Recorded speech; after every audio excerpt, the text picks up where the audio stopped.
Alright, so today we're working on the Chevy C10 truck, and as you can see it is slightly less than stock. Got a nice air-to-water intercooler set up on there and everything else. So today I'm looking at the Holley EFI system on here. This was wired up by somebody else, but it wasn't quite wired correctly. So originally the issue that we were having was the ethanol sensor was not working correctly. It was bouncing all over the place. And so they thought the sensor might have been bad and replaced the sensor, and the issue persisted. So at that point I got to take a look at it, and I immediately noticed that this wire was an inadequate size for the circuits that they were drawing off of here. So I went ahead and took my amp meter and hooked that up, and they were pulling 50 amps through this wire. This is a 10 gauge wire, so this at most is supposed to have like 30 amps, maybe 40 amps as a temporary like intermittent load.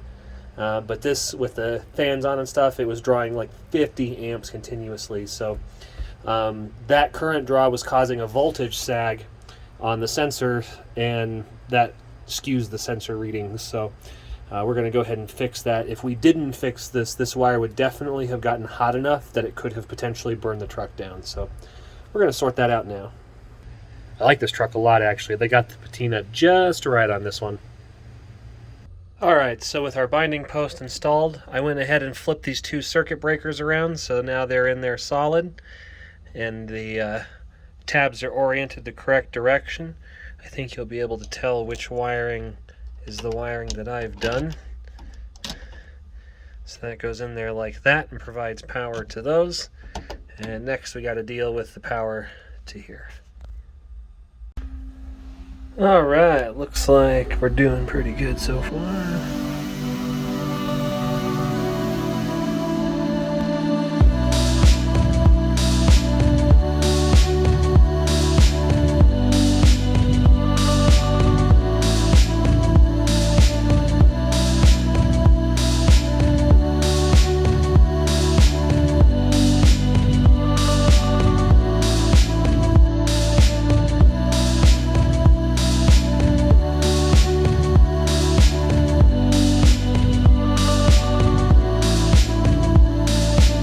Here's the after of getting it all cleaned up.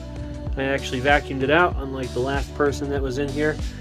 You can tell everything I've done looks pretty pro. If you want it done right, bring it here first.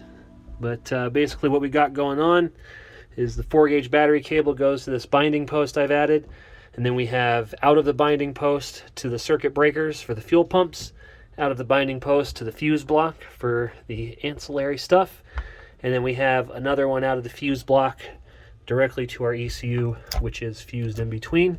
So I just modified the Terminator harness to make it work better for our application.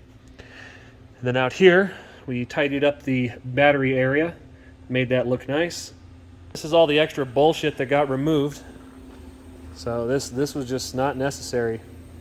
And yeah, should run a lot better now.